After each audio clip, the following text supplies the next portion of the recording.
সবাইকে আবার একটা নতুন ব্লগে ওয়েলকাম করছি। আর এই দেখুন আকাশটা আজকে কত ভাল লাগছে।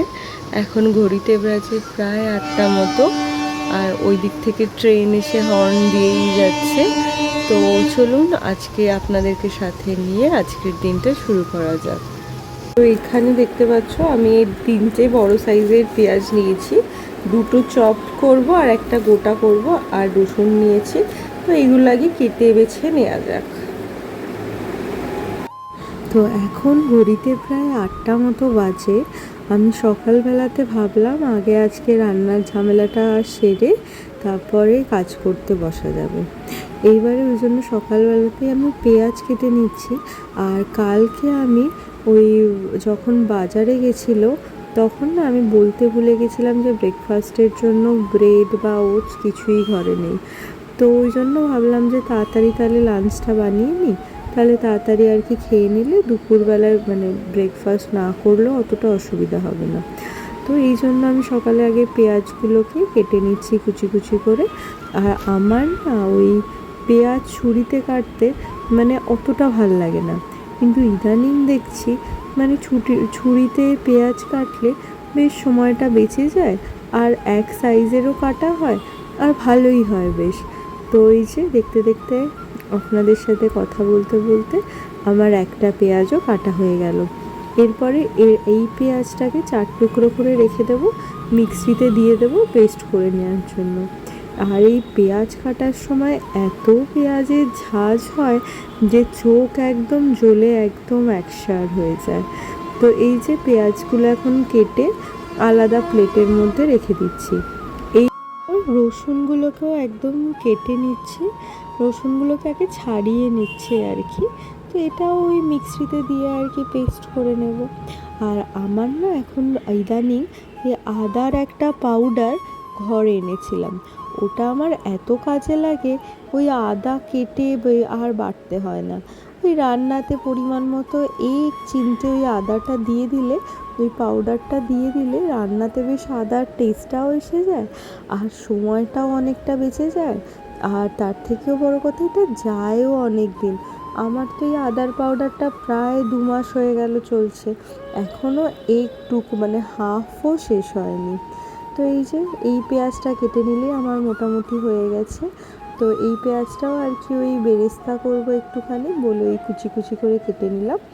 এরপরে পেঁয়াজ রসুন সব কাটা হয়ে গেলে এবার রান্নাঘরে গিয়ে আস্তে ধীরে এবার রান্নাটা বসিয়ে দিই।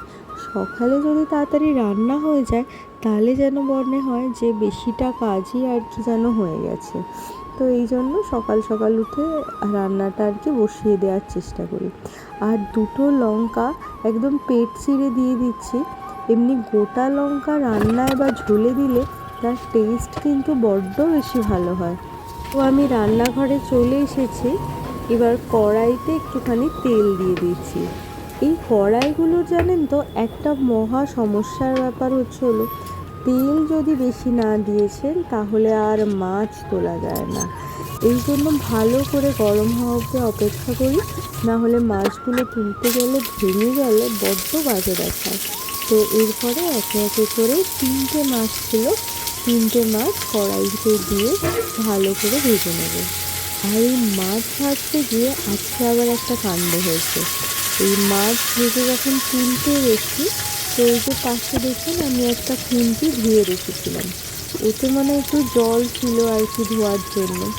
আর যেই মাছ তোলার জন্য আমি ওটা তেলে দিয়েছি অমনি ফটফট করে ফুটেছে, আর ফেটে একদম লাগি তোলা একদম চোখে লেগেছে।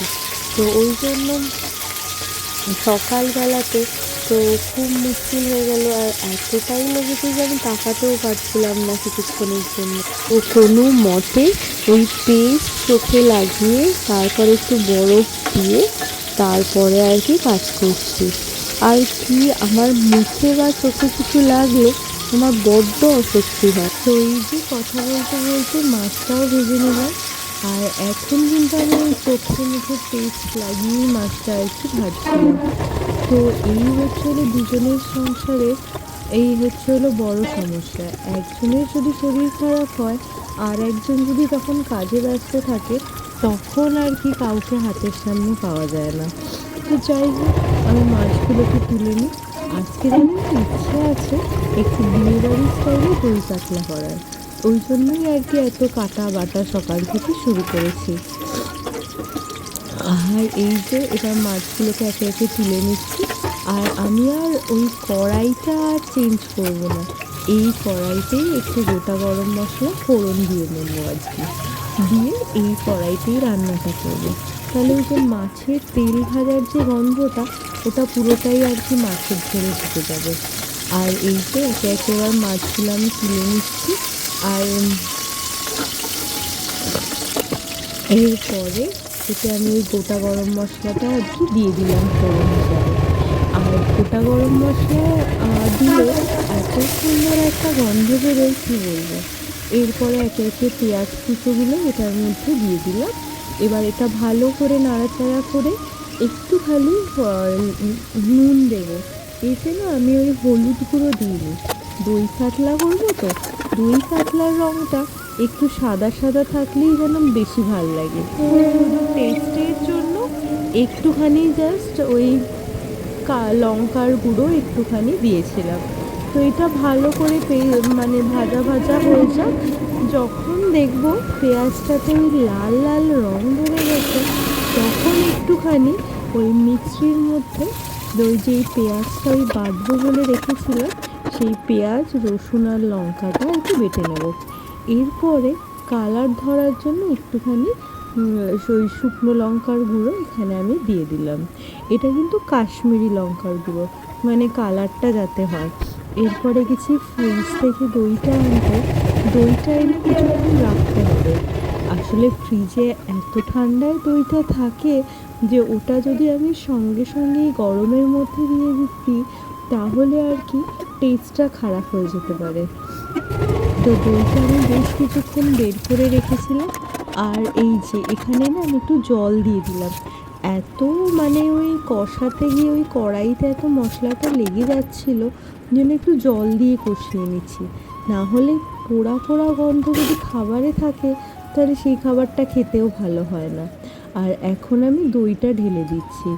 দইটা না আমি একটু মিক্সিতে ফেটিয়ে নিয়েছি, তাতে আর কি মানে ওই ফেটে যায় না দইটা। আর এত সুন্দর কালার এসছে দইটা দেওয়াতে। আর এইটা কিন্তু আমি মানে ওই 200 গ্রামের যে আমুলের দইটা আছে, সেটা আমি পুরোটাই ব্যবহার করেছি। প্রথমে একটুখানি দিয়ে ভাবলাম যে ঠিক আছে, তারপরে মনটা ভুললো না, তাই জন্য পুরো দইটাই ফেটিয়ে আর কি এতে দিয়ে দিয়েছি। দিয়ে এটা কিছুক্ষণ ধরে ধিমে আছে কষিয়ে তারপর মাছগুলো এটার মধ্যে দিয়ে দেবো। দেওয়ার পরে নামানোর আগে একটুখানি ওই শাহি গরম মশলা উপর দিক থেকে ছড়িয়ে দেবো। আর একটুখানি কাসুরি মেথি ছিল, পরে একটু উপর থেকে ছড়িয়ে দিয়েছি। কাসুরি মেথি দেওয়াতে এত ভালো টেস্ট হয়েছে কি বলবো। এখন আমি কাসুরি মেথিটা খুব রান্নায় ব্যবহার করি, খেতেও কিন্তু খুব ভালো হয়, বেশ একটা বেশ হার্বস ফ্লেভারও থাকে। তো এই যে আমার রান্না মোটামুটি কমপ্লিট। এটা নামিয়ে গ্যাসটা অফ করে রান্নার ফাইনাল লুকটা তোমাদের সাথে একবার দেখিয়ে দেবো। আর দেখুন কি সুন্দর কালার এসছে, পুরো বিয়েবাড়ির মতো লাগছে। বলো কেমন হয়েছে রান্নাটা, আমাকে কিন্তু কমেন্ট করে অবশ্যই জানাবেন। তো রান্না হয়ে গেল, এখন প্রায় ঘড়িতে 8:30 মতো বাজে। আজকে আমার মানে যেই কাজেরও চাপ একটুখানি কম আছে, তাই জন্য আমি ভাবলাম ফ্রিজটা একটু পরিষ্কার করে নিই। ফ্রিজটা না এখন আমার পরিষ্কার মোটামুটি হয়ে গেছে। আমি আর যেই মাসি আর কি আমাদের হেল্পিং হ্যান্ড আছে, আমরা দুজনে মিলে আজকে ফ্রিজটা একদম পরিষ্কার করেছি। আর পরিষ্কার করার পর এত ভালো লাগছে দেখতে কি বলবো। আর ততক্ষণে একটু বিউলির থেকে একটু ওটস, একটু পাউরুটি আর একটু চিনি আনিয়ে নিয়েছি। বিউলিটা আবার শুধু যদি ওই ওটস আনায় 20 টাকার বা ওই ছোটো ওটস ছিল, তার জন্য আবার চার্জ নিয়ে নেবে 64 টাকা। মানে 200 টাকার কম যদি হয় তাহলে 64 টাকা নিয়ে নেবে। এবার সকাল থেকে তো কারোরই সেরকম খাওয়া দাওয়া হয়নি, তাই ভাবলাম বিউলির থেকে অর্ডারটা দিয়েই দিই। দুটো বড় বড় 1 কিলোর ওটসও নিয়েছি, বেশ অনেক দিন চলেও যাবে। আর একটু চিনিটা আমার লাগবেই, আর একটুখানি পাউরুটি। কেননা এখন যদি আমরা ওটস খাই তাহলে আর দুপুরে খাওয়া হবে না, সেই জন্য পাউরুটি খেয়ে ডিপ ক্লিন আর করে এই নিয়েছি, যে একদম ফ্রিজেরটা পরিষ্কার করে কি নিয়েছি, সুন্দর আর যেখানে যে লাগছে। যা যা রাখা আর পুরো সব সেখানে ফ্রিজটাতে রেখে দিয়েছি। গুছিয়ে এই যে গুছিয়ে পরিষ্কার করে ফ্রিজটা যা জিনিসগুলো ময়লা তাকে তাকে হয়েছিল, রেখে দিয়েছি। বাপরে, আর এটা এত ক্লিন করতে পরিষ্কার আমার হয়েছে, প্রায় আমার সময় লেগে নিজেরই যেন গেছে, ভালো লাগছে। আর প্রায় ওইটা অনেকক্ষণ হচ্ছিল লেগে গেছে, তেঁতুল, 2 ওই ঘন্টা তো কালো রঙের লেগেইছে। যেটা আছে ওটা হচ্ছিল তেঁতুল। তো রান্না মোটামুটি কমপ্লিট। এবার খাওয়ার আগে একটুখানি ফ্রিজে পমফ্রেট মাছগুলো ছিল, ওটা না গন্ধ ছেড়ে দিয়েছিল, তাই ভাবলাম এই মাছগুলো ভেজে নিয়ে তারপরে আমি এটা বরঞ্চ ফ্রিজে কৌটো করে রেখে দেবো, না হলে বড্ড মুশকিল হয়, মাছগুলো পচে যায়। তো এই যে মাছগুলো ভেজে আমরা লাঞ্চ করে নিই। তারপর দুপুরবেলাতে একটুখানি কাজ করছিলাম, করে যখন উঠেছি তখন দেখছি প্রায় সন্ধ্যা 6টা মতো বাজে। আর কি সুন্দর দেখুন, পুরো পড়ন্ত বিকেলবেলা, আর এই ট্রেনটা আর কি আমাদের বাড়ির সামনে দিয়েই আর কি যাচ্ছিল। এরপরে রেডি ফেডি হয়ে জিমে গেলাম। আজকে আমার সাথে আপনাদেরকেও নিয়ে জিমে এসেছি। এইটা হচ্ছিল ট্রেডমিল, এটা আরেকটাও আছে, তো সেই ইনস্ট্রুমেন্টগুলো আপনাদেরকে দেখাবো, আর অন্য দিন পুরো জিমটা ঘুরে আপনাদেরকে দেখাবো। আজকের ভিডিওটা এইটুকুনি রইল। যদি কিছু ভালো লেগে থাকে তাহলে please like, share and subscribe করে আমাদের চ্যানেলের মেম্বার হয়ে যান।